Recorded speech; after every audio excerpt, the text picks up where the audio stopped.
خبری ازت نبود و خیلی بی‌تاب تو بودم. اومدم سراغت اما پر گریه شد وجودم. خیلی دلتنگ تو بودم، گل مهربون و نازم. نمیدونم چرا اینجا یا اصلا چه میشده بازم. اون همه قول و قرار اومدم یادت بیارم، اما انگار دیگه راهی واسه برگشتن ندارم. اینجا گل بارون امشب، چقدر این فضا غریبه. چرا من هیچی نمیگم، چرا میخندم عجیبه. آخه مجبورم بخندم کسی عشقامو نبینه. حالا کو تا باورم شه سرنوشت من همینه. به نظر میاد که امشب از فلم افتاده باشم.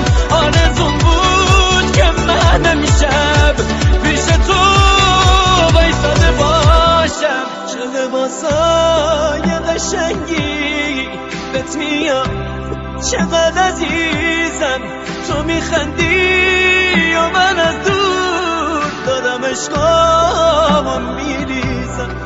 خوش سلیقه هم که بودی، آره بهتر از منونه. سرتر ازم میدونم، اون که میخواستی همونه.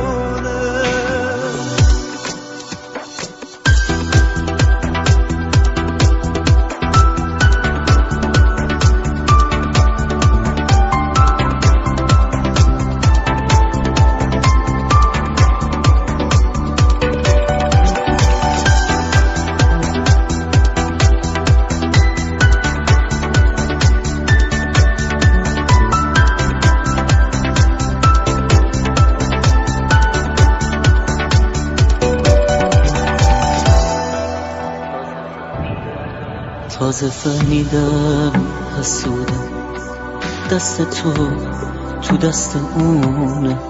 ای خدا انگاری اونه نقطه ضعفمو میدونه.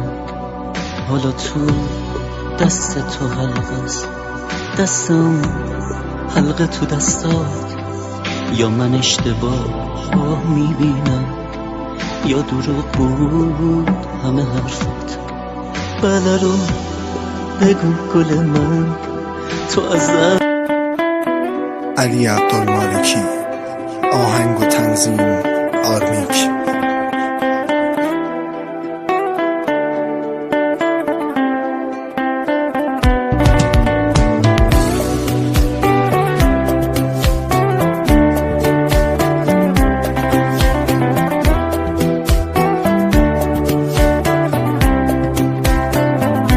زبونم لال نکنه عاشق شدی، چی شده باز داری بدتا میکنی؟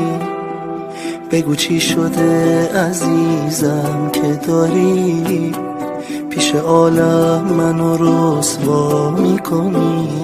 چرا چشمات دیگه حرفی نداره که توی چشمای من زل بزنه؟ زبونم لال نکنه حقیقته، عشق من میخواد ازم دل بکنه.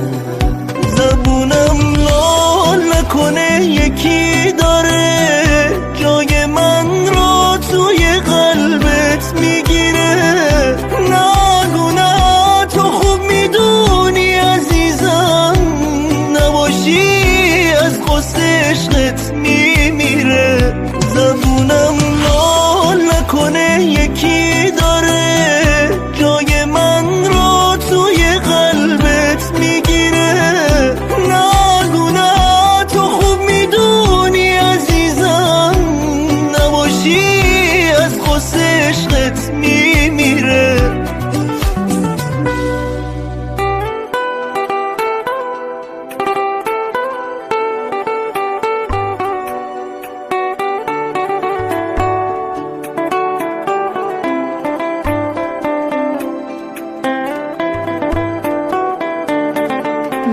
ببخش به خاطرت دوباره چشمام شده خیس، یا مثل من اگه